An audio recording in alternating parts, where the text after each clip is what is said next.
What's going on, people? Welcome to United View. Welcome to your transfer view. Happy Monday. Hope you've had a good afternoon. Good weekend. Yeah, it's not afternoon. Yeah, hope you've had a good weekend, guys. Listen, I don't know if you're here in the UK. If you are here in the UK, temperatures soaring. Don't even start. Temperatures soaring. Because I was talking about this yesterday. Last night, I was having a bit of a whinge and a bit of a moan. And you can't tell people that aren't from the UK that it's hot. Because I've seen this on social media. You go, it's 30 degrees here, which I don't know what that is in Fahrenheit. I'm not sure what number that is. People go, well, I'll tell you what, where I am, that's nothing. That's nothing. And I try and explain to people that over here, we're not built for this. Like literally our houses aren't built for this. They're meant to keep heat in as opposed to let it out. We have to have windows open. There's no such thing as air conditioning built into houses in the UK as well. It's horrible. It's a disgrace. It's a cheat. I should have my soundboard here. I was playing it yesterday. Disgusting. Oh. So how are you feeling about this heat and weather? You right with it, or? You know I don't like the heat. You know I don't like the heat.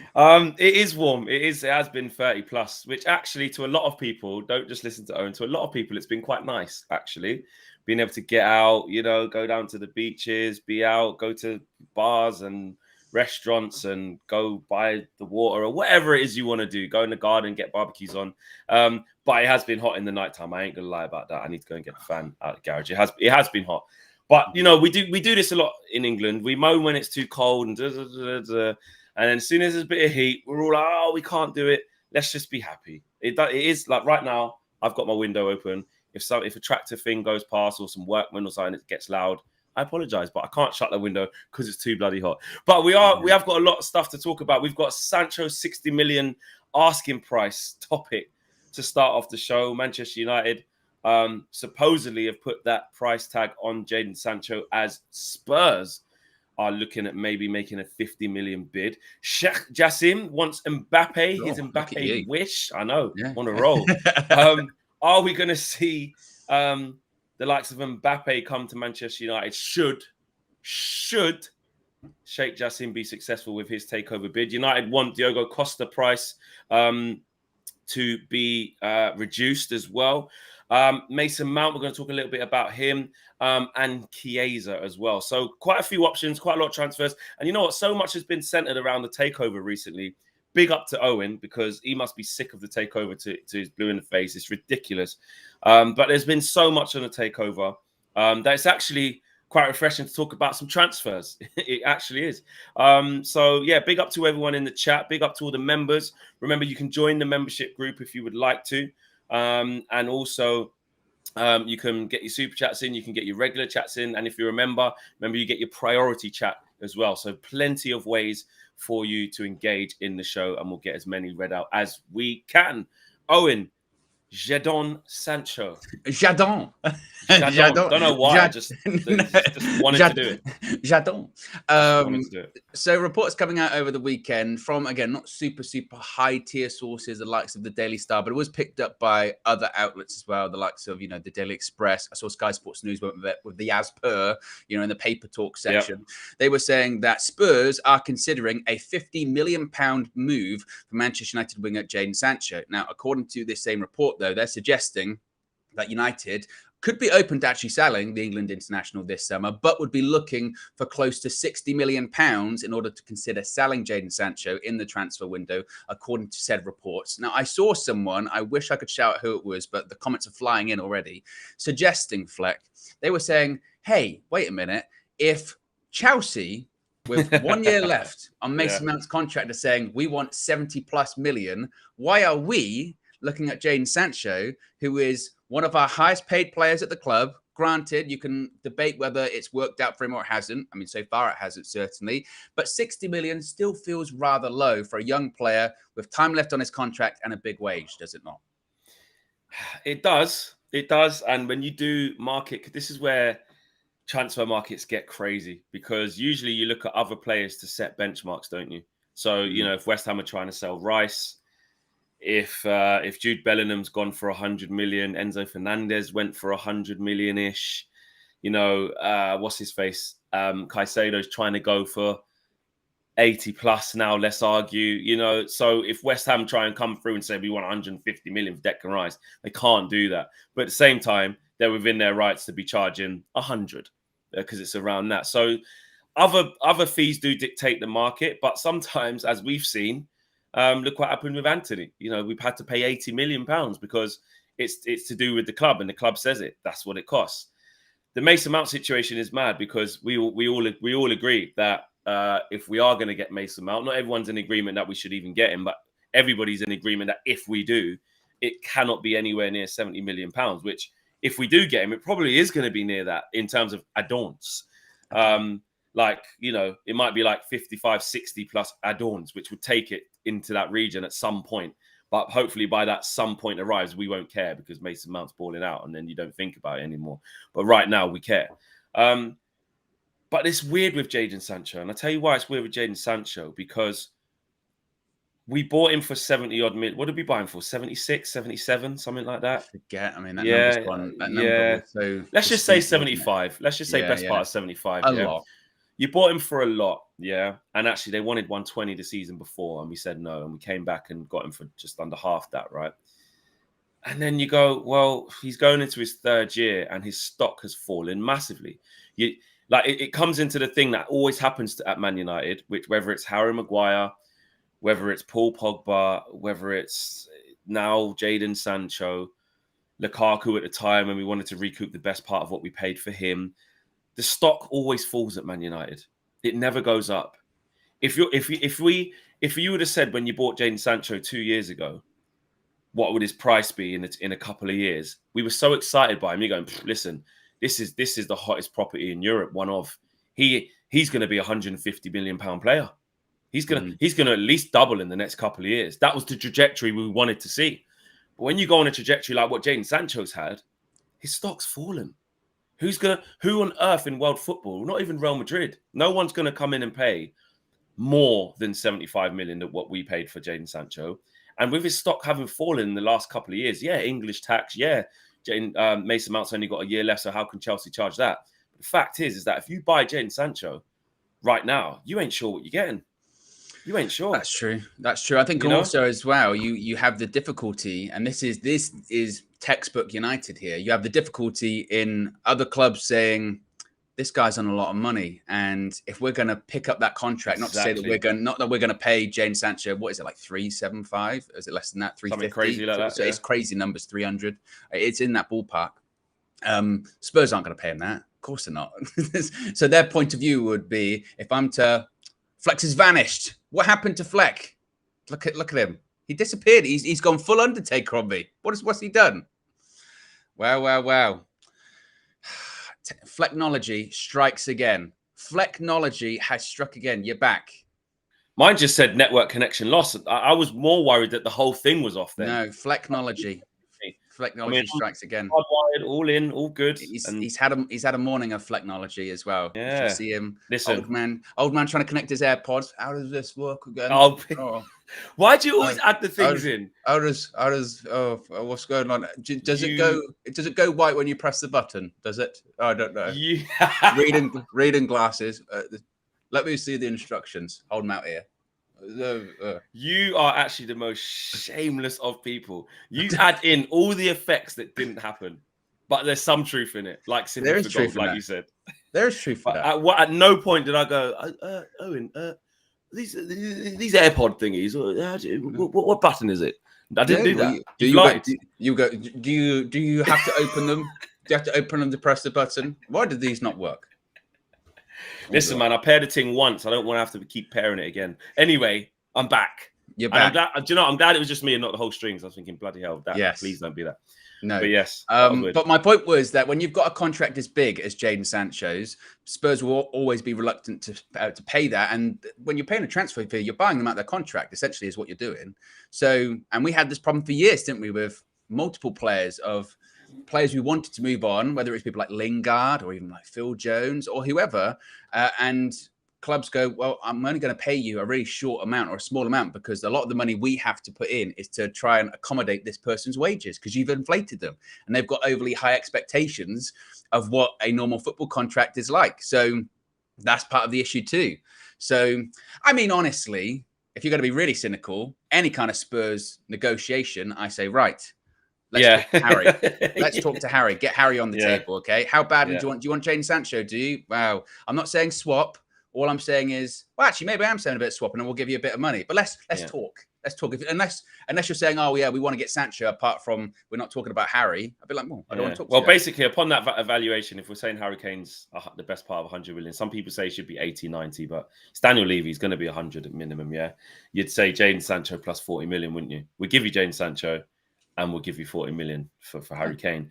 But here's the thing as well. We talks about transfer fees is. What would it look like if we offloaded him, and what would it look like if we got 60 million quid in the kitty for Jadon Sancho to go and get a replacement? You know that it wouldn't look that bad. Here's the point: we're talking about that's a bit of a short price in comparison to other players. But if I said to you now, Flex, exactly, Jadon Sancho, 60 million, do you accept that offer? I'm at the table for negotiations. You raise an eyebrow. It depends. Yeah, it depends. Do you know what it depends on, Owen? And I'm being serious. It depends on what I've got lined up to replace him. If I'm confident, which I know his output hasn't been that good, and I'm in the camp of giving him one more year. I am in the camp of that. I think one more year. But if that kind of money comes in and you could raise it a little bit, or you've got another target there who's young, dynamic, you think they're more suited to what Ten Hag wants. If he's confident of that, I would trust that. I've said this many times. The whole player FC thing, my favorite players, whatever. I really want the kid to do well. I really want Jadon Sancho to do well. Proper want him to do good, man. I think it's been hard seeing him like this with the expectation that I had for him. I really wanted him to see him do well, and hopefully maybe this next season, because I don't think he's going to go, but this next season hopefully he can do well. But if the manager's got a different plan and the manager's identified somebody who could even be half the price of Jadon Sancho for all we know. Do you know what I mean? Like, I know that sounds crazy, but we don't know. We don't know what plans that Ten Hag's got. Or if 45 of that 60, he's got someone lined up, or 50, he's got someone lined up, and there's 10 million spare. Like, we don't know. We have to trust the manager and what he has for this next stage. So if we did sell Jadon Sancho, put it this way, I wouldn't be like, oh my God, what on earth are we doing? We've made a massive mistake. I would trust that Ten Hag has that plan for that next player. But at the same time, like I said, I want to see him do one more year. I want to see it succeed. But if someone says, mate, you basically lost 15 million on Jadon Sancho, in them 2 years, versus keep him a third season and his stock could fall even more. The emergence of Garnacho is going to be real this year. He's going to be even more ready. There's an argument that Sancho could play even less than he did this year. I know he was out for a few months, so take that out of consideration. But he's got some real competition. And there's going to be another forward or two arriving, one who may be able to play in wider positions as well, one who's going to be a straight nine or both. We don't know. But what I'm saying is competition's going up. Ahmad, probably hope you don't know what's going to happen with him. If he comes back into the squad and Pellistri goes out, then you've got Anthony and Ahmad on the right-hand side. So Jane's got to compete against those two. On the left-hand side, he's already competing against Rashford and Garnacho. If we get the striker that we want, or two, that striker's going to start. So it's going to be less of Rashford up front. Like he's really got to knuckle down. So I think you're right as well. It's a reflection. You talk about, you bought him for 70, 75, and you could potentially be selling him for 60. But that's a reflection of his 2 years at United, really, isn't it? And that's what dictates price as well, not just Mason Mount. Mason Mount's won a Champions League in the last 2 years, 3 years, whatever it is. Mason Mount's had in the last 3 years, who's been the better player, Jadon Sancho or Mason Mount? It's Mason Mount, which is insane because Mason Mount's is coming off of a crap season himself and injuries and stuff. But essentially, the 2 years before that, well, actually, the year before that one, he was in. If we're going to compare the 2 years, we're going to compare 2 years of Sancho in the Premier League, 2 years of Mount. Probably the best. Maybe that's a bit unfair, but Mount's, he's won the Champions League and was instrumental in that period. But he's still not worth 70 or even 60. It's 50. At max for me. But the Sancho thing, look, I've said before that I really do think, because I don't think we'll get rid of him in the summer. I don't. No. But this season really is it for him. If we're saying that you get 3 seasons at United, which even that I'm a bit like 3 seasons. Some clubs are a bit more cutthroat than that. Some of them it's 2. He's got, a huge amount to prove because, again, let's face it, it's not worked out so far. And you can look at several reasons as to why, but to your point there, I still look at that team and I go, where does he fit in? And there's nothing wrong with having those kind of players off the bench. Look at Man City; they've got some unbelievable players coming off the bench. Mahrez basically never plays; he always comes off the bench. But are we going to really have someone that's over 300k on the bench as a rotation option? That you just can't really do that, can you? Also, a poll is in the chat saying, would you accept 60 million pounds for Jadon Sancho? At the moment, the majority are saying yes, 71%, nearly 500 votes, Flex. Because you know what it is, Owen? Like, we have to be honest. Like, you posed the question to me, and yeah, I could pose it back to you, but I'd probably know what your answer is going to be. It's like, if somebody does say, I know it's Spurs, somebody does say, we're interested in buying Jadon Sancho for about 60 million. Or, well, we're saying 60, aren't we? Because they're saying 50. If you could push that up to 65 million, you're getting close to what you bought him for. Even you're 60, not going to be that mad, bro. Even it's 60, a lot of money. Even 60, and you went, add-ons? Add-ons. And you know what?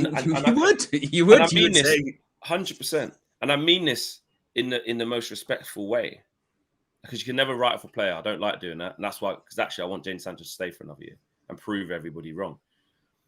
But is Jadon Sancho, with what we've seen, the type of player that if he went Spurs, you'd go, oh, that could come back to bite us, man. He could really kick on a Spurs. Like, because I can't.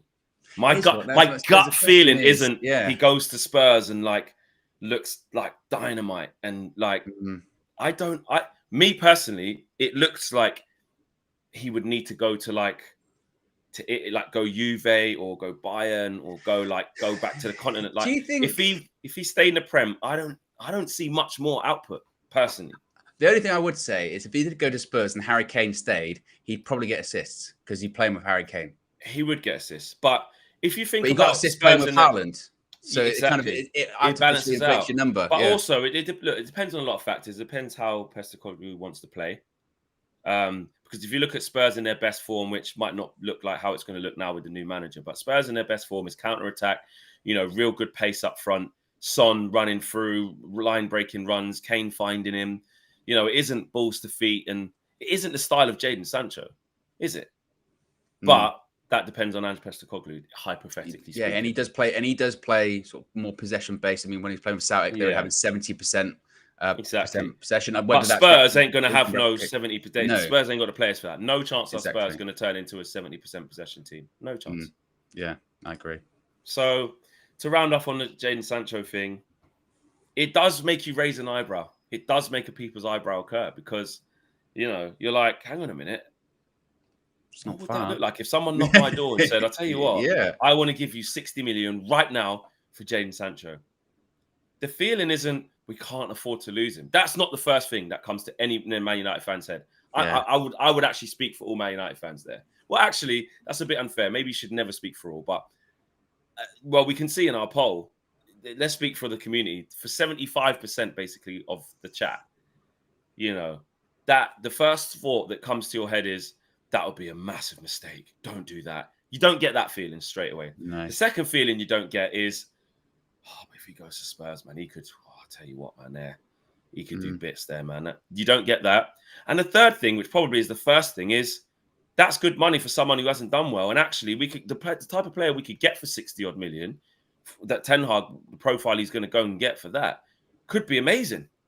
Could be really good. Yeah, and I wonder what Ten Hag's conclusions are. I said it in a press conference before the end of the season, didn't he? When it came to future targets and stuff like that. He said, I've made my conclusions. And that's not just about players that he wants. That's players that he doesn't want as well. And he's got a good enough sample size of a year on a lot of these players now. And deep down, he'll know. He'll know whether he thinks people like a Jadon Sancho can make it or not. And it depends. And I think that also depends on, what kind of business we do or don't do this summer as well. Let me ask you this, because we've got to move on from Sancho. Let me just paint this scenario to you, the viewers watching at home, and you, Owen. If we sold Jadon Sancho, if we got 60 million for Jadon Sancho, around that ballpark figure, and we didn't necessarily invest it into replacing that position. Say you spent that 60 million in trying to add on add-ons to get 100 million Declan Rice, 100 million Caicedo, or 60 odd million for Costa, go and get the actual keeper that you want, would you take that, considering we're still in for the striker, so that doesn't change, or two? Basically, taking a winger out when you could add Ahmad in there for free, and then your depth on the wings is Anthony and Ahmad, and Garnacho and Rashford. and Palestri if he stays. And then Garnacho and Rashi on the left. Yes, and I would. In it, and then take that 60 million and go and now, you know what? I tell you what, if we just raise another 30 million, we can go and get Rice for that. Oh, do you know what I mean? Would you guys prefer to do that at home? Not even a direct replacement for Jadon Sancho, actually putting it into somewhere else. Chris C says, no, we would have to get a direct replacement. Akil says, yes, I'd take Costa for 60 million. Let's be realistic and ruthless. John says yes. Ahmed says yes. Scott says yes. Fash Jr. says nah. Sin Game says Sancho is a top player. Why get rid? Fair play. You might think there's an extra year in there on him. Tabasol says 60 million is nothing for Sancho. Makish says add-ons. So add-ons. So quite a lot of people say yes. I think there was more yeses in there than no. Let's move on. Let's get the super chats out because there's quite a lot. And then the members chats that may be in there as well. Ahmad says, Flex, DR better be paying you well. You elevate their content, very noticeable in the videos, and with and without you in them KG as well. I'm going to screenshot that, Ahmed, and take that to Don Robbie. And I'm going to say, have you seen what people are saying about me, bro? I'm going to believe the hype. I'm going to be gassed. Yeah, I'm going to believe. Pay rise incoming. Big up to you, Ahmed. I'm going to literally screenshot that. Say, Don Robbie, hey, the streets are talking. People are talking, yeah. The streets are talking. Sandro says, realistically, if Jim was the preferred bidder, Sheikh Jassim wouldn't bid again last Friday. Jim's bid hasn't changed for weeks. Imagine when we come back. Believe. Aminor says, City not selling Foden, but is he worse than Jadon Sancho? No, Foden's wicked. Phil Foden's, yeah. Come on. He's very far ahead. Foden's clearer, Sancho. Let's not do that. Yeah, I did that, who wants to be on here bigging up City players? But when it comes to football, I'll call it as it is. And Foden's clearer, Sancho. He is way clear. Shunak says, all Twitter saying Qatar has won. Any news, lads? Twitter's Twitter, man. Twitter's Twitter. We will talk about it as and when we get Of course we will, Flex. It's all I've done the last however week or so. That's an understatement, isn't it? But yeah, again, it must be said, there is a lot of not misinformation, because some of it might be real. You never know with Twitter. That's the problem. There is no quality filter on information on social media. So you never know. But from the journalists, they were saying that both sides remain optimistic, but certainly the 9-2 Foundation have gone from a point where they felt that they were losing to a point now where they say, hey, we feel like we're in the race, certainly. Angelo says, Sancho is a finished product team signing. Yeah, like when the team is perfect and you drop a Sancho, the cherry on top, as they say. The icing on the cake. Maybe he is that type of player, but how far is Man United away from being that team that can allow Jadon Sancho to thrive? Some of it's got to lie at his door of elevating his game to give Eric Ten Hag headaches, good positive headaches. WJ Barrett says, no way, Ahmad is no Sancho, not a chance, guys. Yeah, I'm not saying he is, and we can be jumping the gun a little bit. WJ Barrett, I hear you, but I was more talking about the actual 60 million being put down. Would you take it? Would you try and squeeze a bit more and go in a different direction with the squad? What would you do, WJ Barrett? Let me know, bro. And Sin Games has gifted a membership as well. Big up to you, Sin Games, for gifting a membership. I don't know who you gifted it to. I can't see. Oh, there you go. To Stu Holmes. There you go. Stu Holmes. Welcome to the family, Stu. Right. Mbappe wish. I think this will be quite quick. But, yeah. Moving on to just, Kylian Mbappe. That's the next person. And a little bit of takeover stuff. Sheikh Jassim possibly wants Kylian Mbappe at Manchester United. Can you believe it, Fleck? Well, according to a new report from the Daily Express, Kylian Mbappe remains a PSG player as things stand, though he has been linked with a move to Manchester United. He is reported to be a player in Sheikh Jassim bin Hamad Al Thani's sights, should he be successful in acquiring the Manchester United Football Club ahead of Sir Jim Ratcliffe, if the Glazer family, of course, does indeed end up selling the Old Trafford club more than 6 months after the club was put up for sale. According, as I mentioned, to the aforementioned report in the Daily Express, Mbappe is said to be one of the players in his sights to bring to United if his bid to take over at Old Trafford is successful. However, that plan could possibly be in jeopardy due to the recent developments in Spain when it comes to Real Madrid losing Karim Benzema to the Saudi Arabia League and possibly Real Madrid being in the market for another franchise forward. Any chance? I mean, the way I see it, and I know it's going to sound a bit doom and gloom, right? Just get the takeover done first, mate. Like, I can't think of if I keep saying Sheikh Jassim. If Sheikh Jassim wins, I'm fusing them together. If Sheikh Jassim wins, then we can talk about what that would look like. But honestly, let's just try and get the guy through the door first. I ain't here trying to. If Sheikh Jassim wins, he might go and get Mbappe. Like, come on, man. It's something that like makes sense. The guitar connection, and But essentially, I mean, maybe Marcel could be right. Actually, maybe in a year's time, he could be. Honestly, with at this Mbappe. rate, never doubt Marcel. Just don't doubt Marcel because he does stuff and then it ends up happening. And I can't explain it. I can't explain how that works. I don't even know if he can explain how it works. My feeling is with this, look, it's one of those ones where it's very lazy, really, isn't it? It's a case of where does Mbappe play? He plays at PSG. Who are they owned by? Well, they're owned by sort of the QSI, Qataris. What Qatar wants to buy Man United? He probably wants to get Mbappe then. Clearly, that's probably what he wants, isn't it? And it's like, well, and at the same time, any club in the world would want to sign Kylian Mbappe. If Man City got the opportunity to sign Mbappe tomorrow, of course they would sign him. So, look, it's one of those ones, like you say, let's get the takeover done first before we start going into this. Because and look, as there might be an element of truth in the fact that I'm sure that they've said that management teams have already been created by both parties involved here. Ineos have got their management team ready to put in. So do the 9-2 Foundation. They've got their management team. They're ready to put in as well. And I'm sure that maybe they had these sort of very loose conversations of, if we did get the club, who would we get? And they go, I reckon we could get Mbappe, because, Al Khalifi is my friend.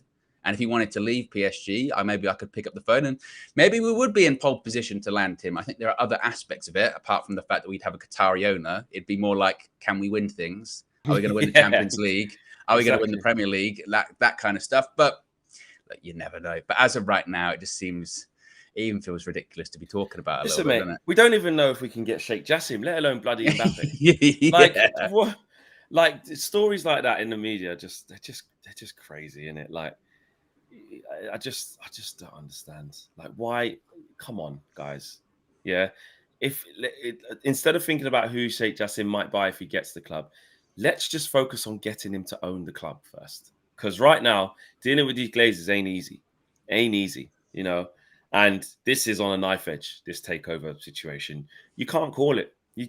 I know there's situations where you can say, actually, I make Sheikh Jassim the favourite because actually, surely they would have accepted Sir Jim's bid by now. Why is Sheikh Jassim on a fifth bid? They're holding out. Why are they going to talk to Nasser from PSG? There's loads of things that stack up now in recent days / the last week or so, that stack up in Sheikh Jassim's favour. But for every report that says that, there's been loads of reports that say Sir Jim is in a comfortable position and they've been engaging in positive talks for weeks. So we don't know. Just get the guy in the door first before we start talking about his signings. That's my advice. Before that's me not even processing what that would look like, how it would be if he came. I need to see Sheikh Jassim first. Yeah. Because like KG says, if we get Altans, it's different. It's different. Altans. It's different.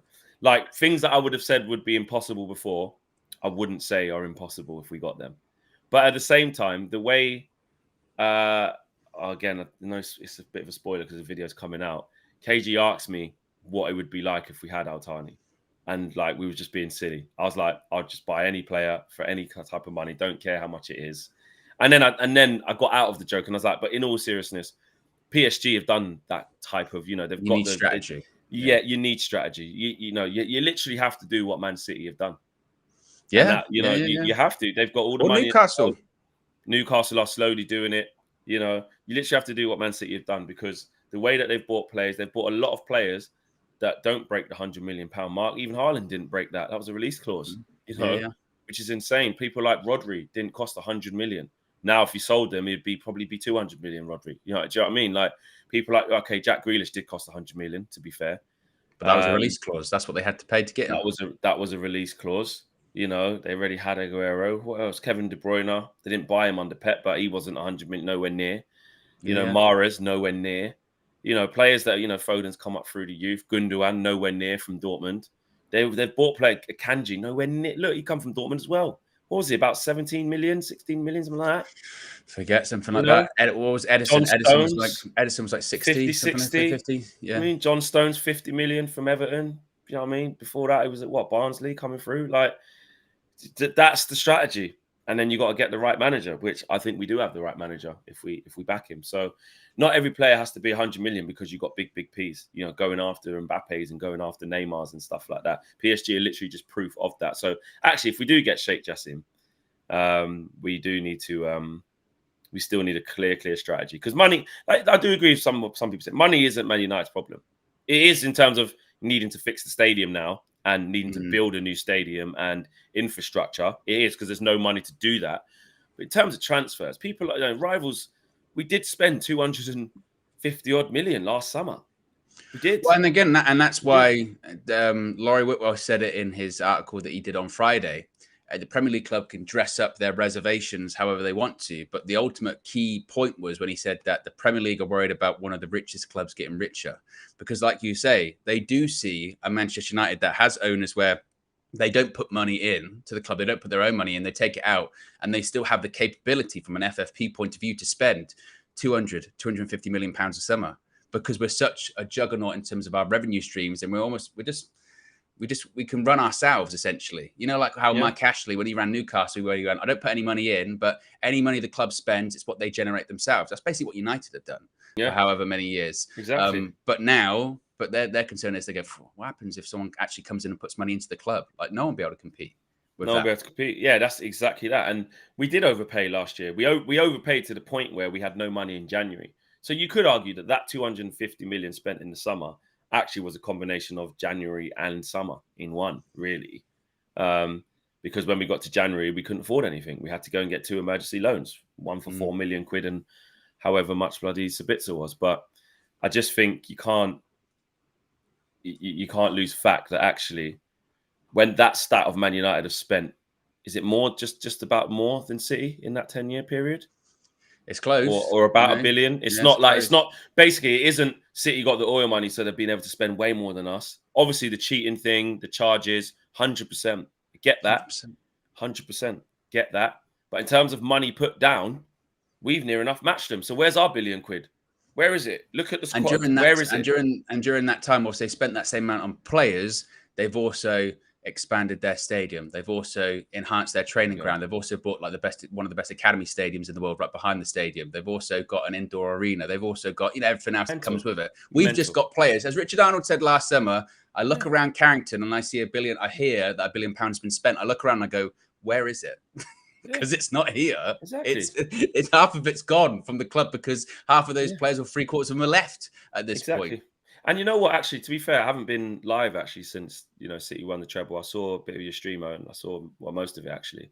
I saw a lot of people's thoughts about, you know, them winning the treble, and some people are like, don't talk about it. You know, it's United channel, and some people are like, you know, I'm down in the dumps. I can't believe this has happened. And the way I feel about it is, look, we anticipated it coming. We knew we had a chance to stop them doing it, and we knew that if we didn't stop them, then they would probably go on to do it. And that's exactly what happened in tighter fashion than maybe some predicted, but that's what happened. They did it. And the truth of the matter is, and I tweeted it, I said, it's just indicative really of just all of the bad decisions we've made and how far Man United have fallen. That's what it is.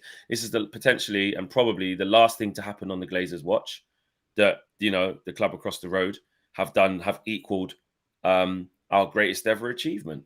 And that is with us spending, like we just spoke there, we spent about £1 billion, the same as them in the same time frame on players. But look how they've chosen to spend it, and look how we've chosen to spend it. So that's the first thing. And secondly, it was always going to come, really, wasn't it? Let's face it. You know, we've had heart attacks pretty much last year of Liverpool about to do the quadruple. You know, every single year City been winning Premier Leagues and getting to Champions League finals or semi-finals, knocking on the door. And in the last 10 years, we've not been anywhere near the Champions League latter stages. We've not been anywhere near a title race. whilst our two biggest rivals in Man City and Liverpool, we just got to, we just got to take up every year and gasp for air, hoping they don't do something big. We've had to watch Liverpool win the Champions League again. We've had to watch Premier League. Win the Premier League for the first time in 30 years. You know, we've had to watch City get to a Champions League final and lose and laugh at them because it's Chelsea. But Chelsea have then got another new team who've come and spent well under Abramovich at the time, whilst Man United just wasting away. Even Chelsea haven't been in the title race for ages since they last won it, but they've won a big trophy, you know? More recently than us. More recently than us. So at the end of the day, this has been coming. One of our big rivals, we've been sandwiched in the middle, and it just shows how in the mud we really are. And I have always said it's not indicative of the progress that Erik ten Hag has made. It's not to do with that. You can compartmentalize that. That's separate. But it is to do with the state of the club over the last 10 years and how in the mud we are. Scraping top four, sometimes in the Champions League, sometimes not. Hanging on to get to Europa League finals, not winning them, getting to a semi-final, going out. Like, you know, not even cleaning up in Europa. Do you know what I mean? Still haven't won that again since Jose. So, you know, Carabao Cup, yeah, it's good. It's fine. We spoke about it. We laugh. Yeah, better season than Arsenal, all of these things. But if we're just doing the in-house thing where we can dissect our thing, but rivals can't, and we be honest with ourselves, it's been absolutely shit. Man United's pinnacle has been picking between one FA Cup, a Europa League, and now a Carabao Cup. And it was a Carabao Cup before as well with Jose. Like, whilst the big boys, the rivals, Liverpool and City, are winning Premier Leagues, are winning Champions Leagues, and everything else in between, and now a treble. Do you know what I mean? And Arsenal fans who would, you know, I was on DR Sports, and some of them are the worst going, because let me tell you something now, Arsenal fans, Man City have just eclipsed your best achievement too. I could say anything about Man City, but the treble, I've always said, is better than the Invincibles. Now there's two teams that have done the treble in this country. So now when it's your Premier League top five, when the Invincibles might have come second and stuff like that, mate, they've just surpassed your greatest achievement too. Arsenal fans want to hang on to this, but we got one thing, no one's ever done it. Doesn't matter. 3 trophies is always better than 1. And actually, I know what's going to happen on DR Sports later today as well. It's going to be all about treble. And we're saying that you're not exclusive anymore. Someone else has done it. Yeah, that hurts. It's fine. But they've just surpassed you. They're doing things you'll never be able to do. They've just gone past you as well, Arsenal fans. So, you know what I mean? You lot need to pipe down as well, because you lot are getting your asses handed to you. Meanwhile, you ain't even got a Champions League. City, the Tin Pot club, has only been going 15 years. They've surpassed you. They've got more Premier Leagues than you. They've got more European trophies than you now, or Champions Leagues. I know they go back to the Cup Winners' Cup and all them old school things like what Ty will do. But right now, they're way above Arsenal. So carry on laughing. Carry on laughing. Yeah. Yeah. By the way, we've got nearly 2,600 people watching, only like 300 and something likes. So that needs to go up to 500 immediately. Immediately, that can go up to 500. So if you haven't already, click the like button. Also, as well, since we have the subscriber count in the top right-hand corner, we're currently at 141,707. We can get to 750 this morning. Why not? Why can't we? Statistically, there would be at least 43 people watching that are non-subscribers at the moment. So, again, if you haven't already, click the like button and be sure to subscribe as well. Apparently, I'm out of sync, Fleck. I've got to refresh. I was just about to say that. Yeah, you're moving a little bit like them old school films. You know what I mean? So, old school kung fu films. Am I all right? I think I'm all right. You're okay. I'll come back. I'm okay, innit? Yeah, so about Owen laughing at me for my connection, doing a little bit of a madness. Now who's out of sync? Hey? Hey? Look at me, perfectly in sync. As I speak is as you hear. But Owen, with all his amazing technology, with all the gadgets that he's got, all the great things that he's got, couldn't do it. Couldn't do it. Couldn't sync, could he? Couldn't sync. And now it's me who has to carry the fort. Look at me in my box by myself with no Owen there, because he's got all the gadgets, but no idea. Do you know what I mean? No idea. So there you go. What are you saying, Owen? How do you feel now? Hold that. Hold that. Not nice, is it? Yeah. Gone a bit sheepish there, Owen, mate. Not usually like Owen, a bit lost for words there. Yeah. Bit out of sync, are you? Bit out of sync. How's your technology going? You see, this is what how's it going? It's like big bully. Yeah. Oh, no. I love that statement. And now I'm the bully. He's a big bully. Now I'm the bully. Where's your, what button is it now? How do I get my sync back on? Fleck, I seem to be talking and they can't quite hear me at the same speed I'm saying it at. So how do I match that back up? Yeah, that's you now. That's you now. Look now. You all laughed at me. Big But bully. I have to say, you're not laughing now, are you? Yeah. Yeah, it hits different, doesn't it? And all you lot in the chat laughing at me. Well, he Where are you forgets that now? I'm in control of the buttons. So if I want, I just muted Flex, so they can't hear you now. So deal with that, mate. Deal with that. Yeah. I can hear you. They can't. So you can say all you want. Look at him. Look at him saying fine. They can't hear you. Look at him. Fine. Disgrace, you cheat. Fine. That's no problem. Still doesn't change the fact, though, of what just happened. And it shows that karma comes back around. You shouldn't have laughed at me. You should have helped me. Now, do you know what happened? Is like suddenly I just couldn't hear you for like 2 seconds. And I thought, what's going on with I blame the AirPods again. We said this earlier on. AirPods are shit. Listen, big up Apple if you want to sponsor any of the shows. Give us free AirPods. Mine are working fine. As you can hear, my sync is fine. I can hear Owen. It's fine.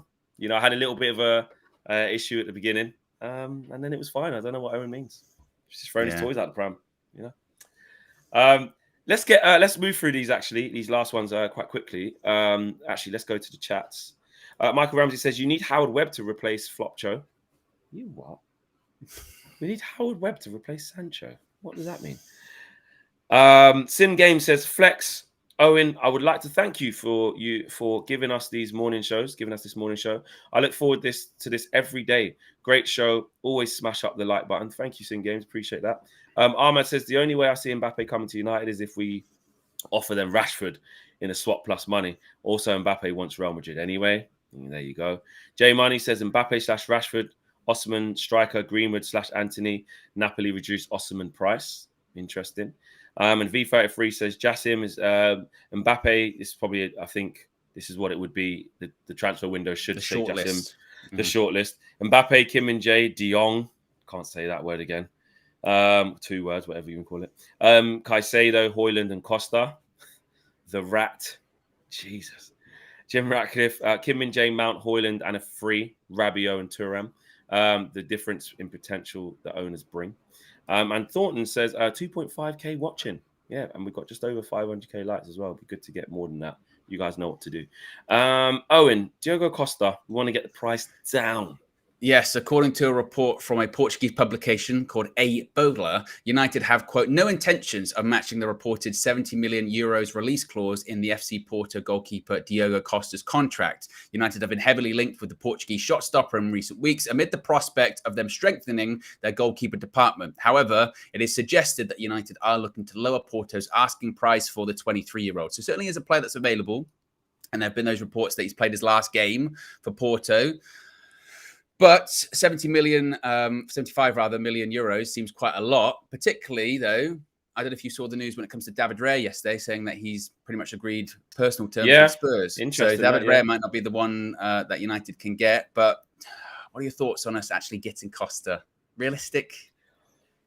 You never know how things change. We painted a picture earlier of how, if Jadon Sancho went or something, look at that. But I don't think that would happen. I just don't know where the money's going to come from. Unless there's a takeover and there's more funds available, things can change. This is going to be a really uncertain time where things are rapidly changing and things around the corner that you didn't expect. We've seen that in the last week or so. So I wouldn't say it's impossible, but as things currently are, I would say very unlikely to keep David De Gea on the 200 grand that he's on and retain him, then go and get a 60 million pound goalkeeper. I can't see it. Unless, though, which the report is claiming that we want the price to come down. And we want to negotiate add-ons, installments, all of these things. It could be 40 million now, and then over the next however many years you pay the 20 when we're more settled. That's a lot of transfers work like that, don't they? A lot of transfers have installments and add-ons. So add-ons. So yeah, I think watch this space. I wouldn't say it's impossible. When sometimes a club wants a player and they get a bit more stability, which we're hoping we will, things happen. Sometimes players leave and you didn't expect him to leave. Maybe, we sold extra players we didn't expect. Maybe one of the big boys goes that we didn't expect. Maybe it could be Jadon Sancho. Who knows? But as it stands now, I think that's quite difficult.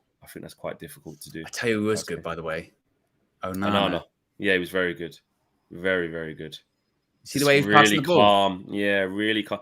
Some points I'm like, bloody hell, you might want to hurry up a little bit, a bit more That's what I urgency. was saying. I was saying you've got Yeah, like sort of David De Gea sort of panic in you, don't you? Where the ball's at his yeah, feet and you go, mate, you've got to get rid of it. Haaland's right there, and he's like, nah, just dink it over the top.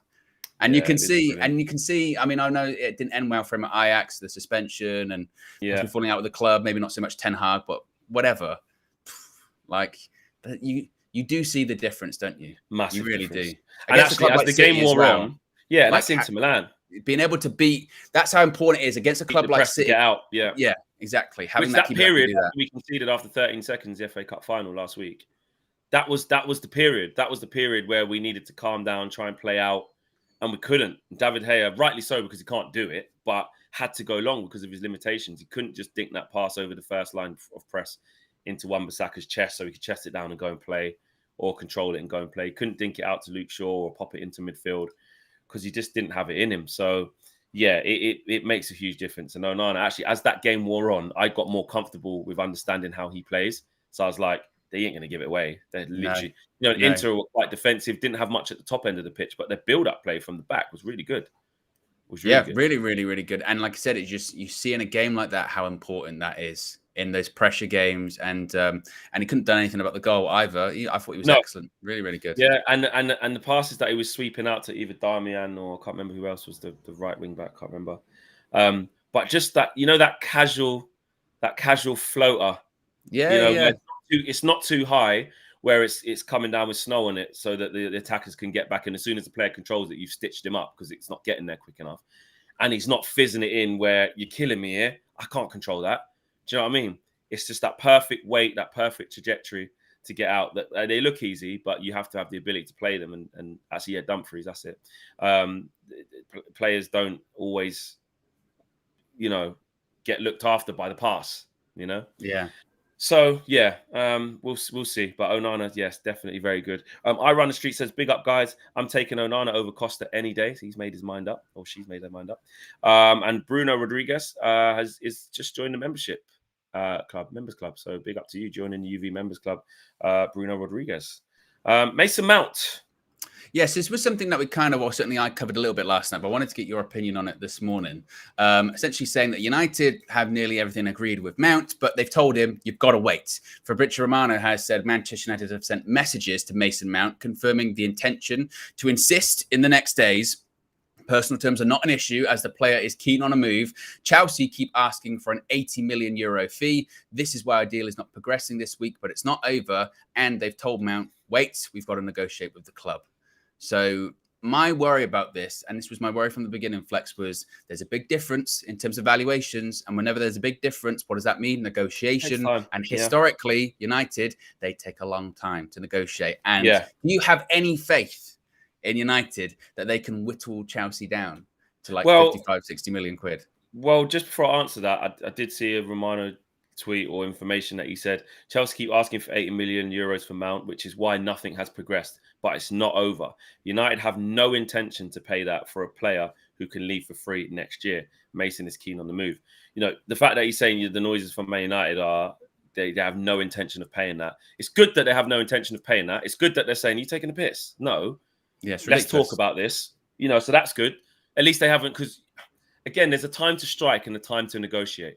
How many times have we gone, typical Man United, they just want this, but you're going in with that, trying to bloody penny pinch. There's a time and there's a transfer and a place to do that for. And it's not this one. It's not the player that has 1 year left who actually, does he start all the time? He improves the squad, but there's a lot of question marks there, but he is a good profile of player.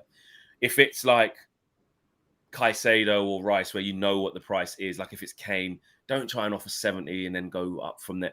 Give the 100. You know what it is. Do you know what I mean? So there's a time and a place for it.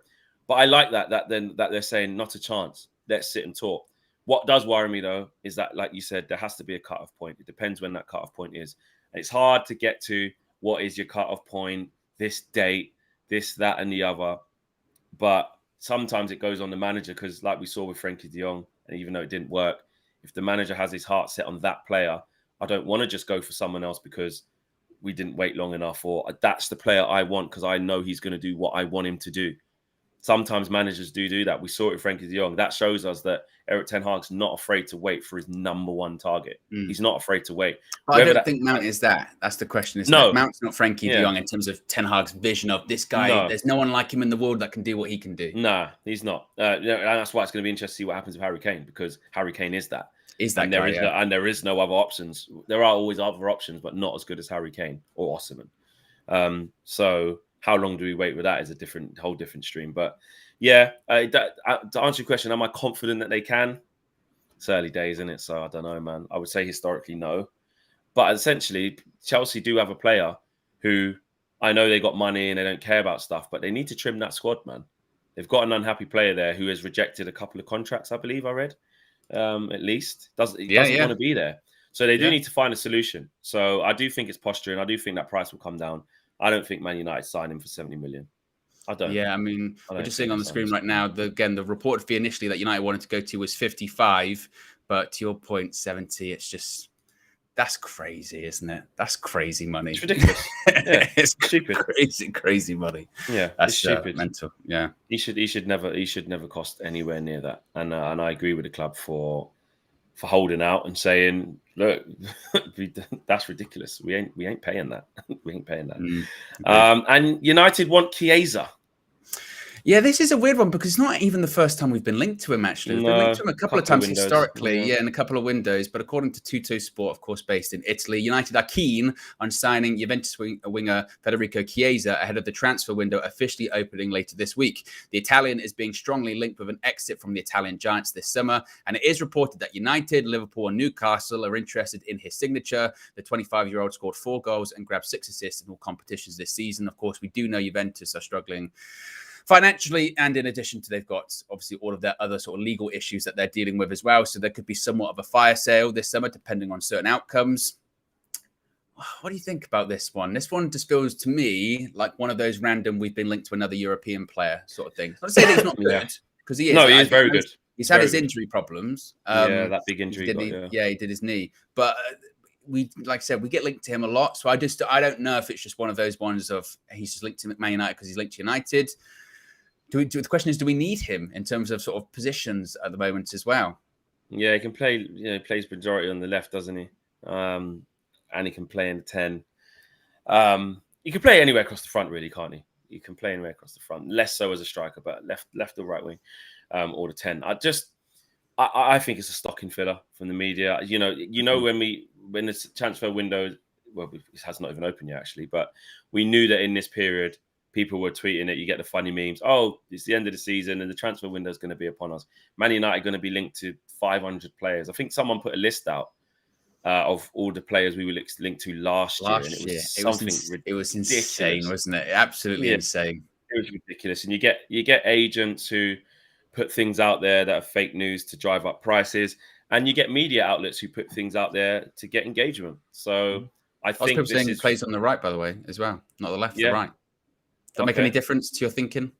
Not really. Well, I'm looking at his appearances from this season. He played 11 games on the left, in different positions. 10 on the right. He's played 4 on the right. 10 as a second striker. So that's his appearances this season. For Juve, out of his 33 appearances, I'm just looking at the positions played. He's played 11 of them on the left, and 10 of them in a 10, and 4 on the right. So he can play either. He can play either. That's fine. Yeah. But this season, it looks like he's predominantly played from the left. But whatever, he plays on both. That's fine. This is a nothing story. I think. I agree. I don't think we hear about Federico Chiesa for the rest of the window now. Yeah, maybe not. And again, you hear about him maybe once a window. It feels like, and it's difficult because, particularly from, say, like the Italian outlets, or when it comes from reports from Spain or reports from Italy, there might be some element of truth in them, but until there's multiple reports in them, that's when you start to go, actually, there might be properly something in this one. But again, the thing is also, you never know, because last year some transfers did come out of nowhere, like Trail Malacia, or with Eriksen, we knew we were in for him, but just kind of one day, Eriksen's going to United. So it's not out of the realm of possibility it could happen. But as is the case with all of this and all of the transfers this morning, Flex, I don't even think United have a full idea because they're still waiting when it comes to all of this takeover stuff anyway. So they're still business as usual, but even they are looking over their shoulders going, I don't even know if we're going to get Chiesa or if we're interested or not because I don't know how much money I've got. So yeah, it's all still completely up in the air. It is. It really is. You don't know what's going to happen. That's the end of the show. Smash the like on the video. Subscribe to the channel if you are new. I'm just going to make sure we've read any members' chats or super chats. Ochieng says, we still owe 300 million on past transfers and 500 million on the club debt this year. I don't see a lot of transfers happening. Big up Flex and Owen. Well, again, if you get Sheikh Jassim, all of that goes away. Just like that. Just like Thanos. Innit, Owen? Yeah. Do you know who Bang. he is? Of course I do. He's the baddie in the Avengers who wants to end the whole world, and they stop him. Wow, doesn't want to end the world. What does he want to do? Make it go back to another time? No, he wants to remove half of all life across the universe. Well, there you go. I don't know why he wants to do that, but he wants to remove just he half, thinks not all. Because for balance, he thinks there's a finite amount of resources, and because there's too many people, they're all being used up, and that's because his home planet was burdened by overpopulation, and then everyone went extinct, and the planet died in the end. Yeah. So basically, I mean, you can probably hear that, can't you? See, it's not easy, is it? When you get the sirens or people backing up, I'm looking at them saying, "Can you He laughed. See, he don't laughed. reverse? This is the thing as well. Don't reverse. The bully fleck came out earlier, and I no, that's not the same. No, that's not the same. No, that's not a redemption. You laugh at me because of the sirens. No, I don't. I don't laugh at you. We just both say things like, "Oh, the deal's so bad, the police are coming." Yeah. I don't say you're a disgrace and a cheat or anything. I don't say that. Well, Fleck. So basically, though, Thanos is one of them pro Greenpeace protesters thing because of overpopulation. Green. Yeah, like them they're people who go in the road and stop the traffic. I don't think he's like that. I don't think Thanos is gluing himself to asphalt. But he doesn't like overpopulation, though. You said. Yeah, that's his mindset. Too many people. There's too many people. Global warming. Yeah. Well, it's just too many people. Yeah. Yeah. So it's too crowded. We need to do something about this. We need to change. Yeah. So he killed half the universe. Yeah. Well, he's an idiot then, isn't he? Yeah. Wally. I tell you what, you've summed up that film brilliantly. Manish just says technically Flex is right. So, mate. Yeah, technically, that was what was crazy coming out of Infinity War. Is some people were like, actually, Thanos is right. That's the problem. That's what I thought. That's what I'm saying. Is he as bad as you lot think?